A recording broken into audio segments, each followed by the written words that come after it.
Do you call me mad for telling this tale? I seek no belief, for it begins so ordinary, a simple village ritual, yet twists into a horror that claws at my soul. My mind reels. Yet, I am not mad, only a woman ensnared by tradition, a tradition that crushed me, then made me its keeper. I am Tessie Hutchinson, a villager, wife, mother, and this is the story of that June day, the day of the lottery, the day my world turned to stone, and then to something far darker. It was the 27th of June, a morning so clear and sunny, it felt like summer's heart. The flowers bloomed in vivid bursts, reds, yellows, purples, dotting the fields like a painter's dream. The grass glowed green, fresh with dew, and the air carried the scent of earth, hay, and promise. I woke late. I smiled, thinking of the day ahead, the lottery, our annual gathering. In bigger towns, it took 2 days, starting on the 26th, but here, with just 300 of us, it was done in 2 hours. 10 to noon, leaving time for a hearty lunch.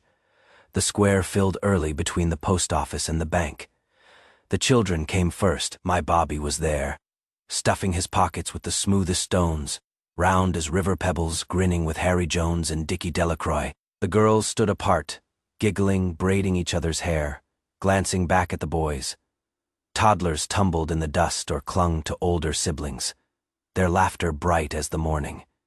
It felt so innocent, that burst of freedom after school ended for summer.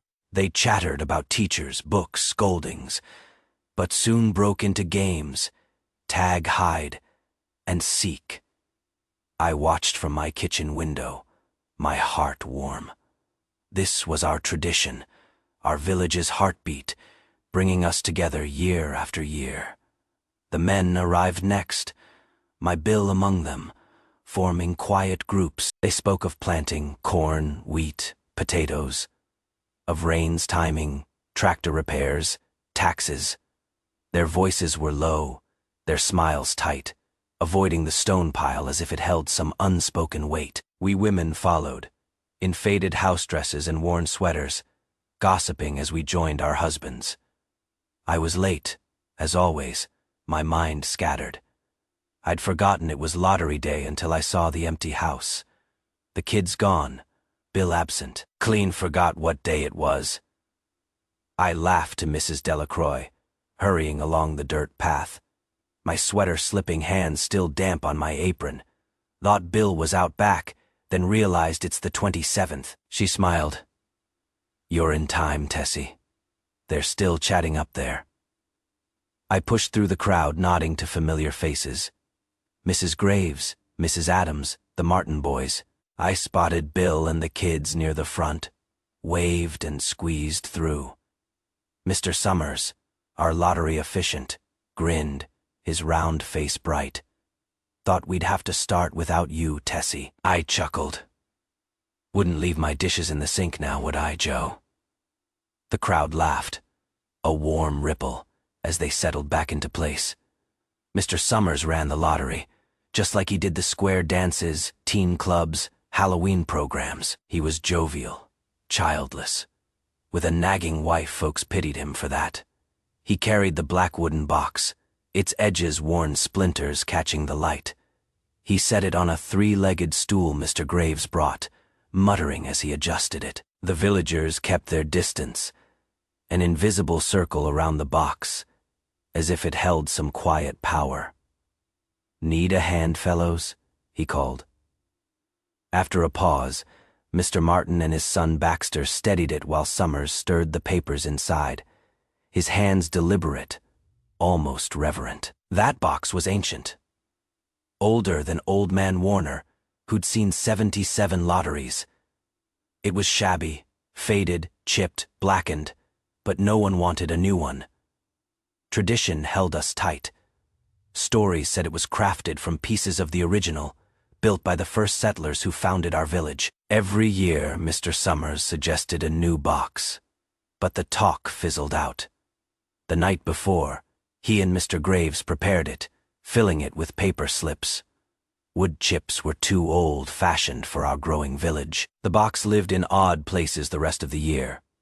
Mr. Graves' barn, the post office, even Martin's grocery shelf gathering dust until June. There was fussing before the start. Lists of families, households, members, all checked by Mr. Summers. He was sworn in by the postmaster. A formality now. Though once there'd been a chant, a salute, rituals long faded. He stood in his white shirt and blue jeans, hand on the box, chatting with Mr. Graves and the Martins, looking official. The crowd settled, a hush falling as he cleared his throat. Guess we better get started. Get this done. Get to work. Anybody not here? Dunbar, voices murmured. Clyde had broken his leg so Janie would draw for him. Wife draws for husband, Mr. Summers said. No grown boy, Janie. Horace is only 16, she replied, regretful. Watson boy drawing? He asked. Jack raised his hand. For my mother and me. The crowd encouraged. Good lad, Jack. Old man Warner was there, grumbling. 77th lottery for me. Silence deepened. Mr. Summers raised his hand. All ready? Heads of families first. Take a paper. Keep it folded till everyone's drawn. Clear?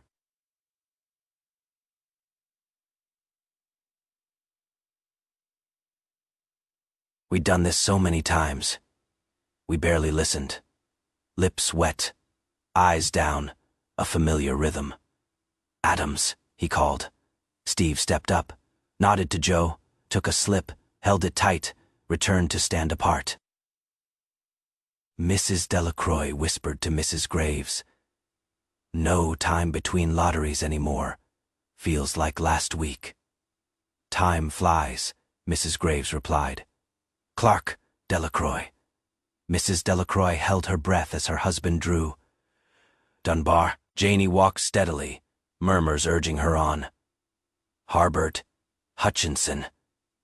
Get up there, Bill, I said, drawing soft laughs. Jones, Martin, Overdyke, Percy, Mr. Adams said to old man Warner. Heard the North Village might quit the lottery. Warner snorted. Pack of crazy fools, listening to youngsters. Next, they'll live in caves, no work, no nothing. Lottery in June, corn be heavy soon. Always been a lottery. Some places stopped, Mrs. Adams said. Trouble, Warner snapped. Young folks, no sense. I wish they'd hurry. Mrs. Dunbar said to her son. Almost done, he replied. Go tell Dad. Mr. Summers drew his own slip, then called. Warner. 77th time, Warner said proudly. Watson. Jack went awkwardly, voices cheering. Take it easy, lad. Zanini, a long pause, breathless. All right, fellows, Mr. Summers said. Papers opened. A rustle through the crowd. Women's voices rose. Who's got it, Dunbar's, Watson's? Then a murmur. It's Hutchinson. Bill's got it. Go tell your father, Mrs. Graves said to Davy. Bill held his slip. Face blank. Show us, someone called. He opened it. A black spot heavy as ink. Whispers spread. Bill Hutchinson. Relief sighed through the crowd. It wasn't them, Mr. Summers asked. How many kids, Bill? 3. Dawn. Eva with Dave Warner's family. But she draws with them.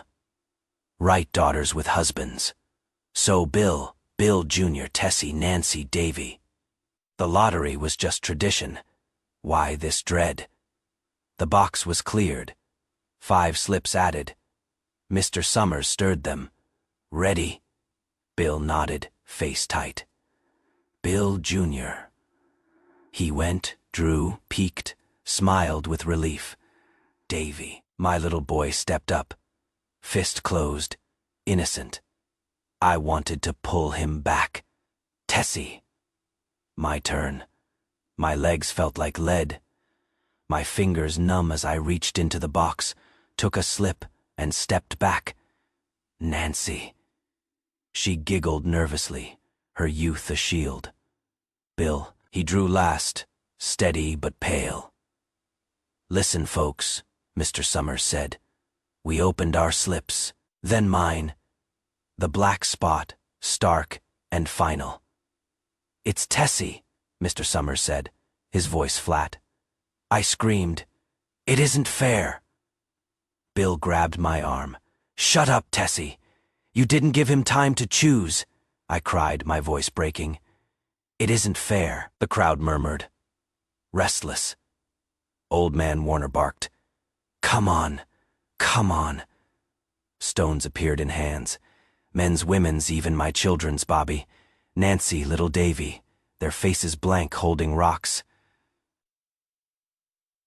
"It isn't fair," I shrieked, backing away. The crowd closed in, their eyes cold, their hands heavy. "It isn't right." I sobbed as they raised their stones. They were upon me, the first rock striking my shoulder, then my head, pain exploding as I fell. But wait, that's not the end. You think I died there, crushed under stones for some ancient rite? Number I awoke in darkness. Not dead, but transformed. The lottery wasn't death. It was rebirth. The black spot marked not a victim, but the chosen, the one to lead, to guard the secret of our tradition. I rose, stones falling from my body, the village bowing before me. I am no longer just Tessie. I am the keeper, the one who will call the next name, who will watch the stones fly. The horror, it's not the stones. It's knowing I'll choose the next soul, perhaps my own Nancy, my Bobby, my Davy. Tradition binds us all, and now I wield its power. My heart, as heavy as the rocks I once feared.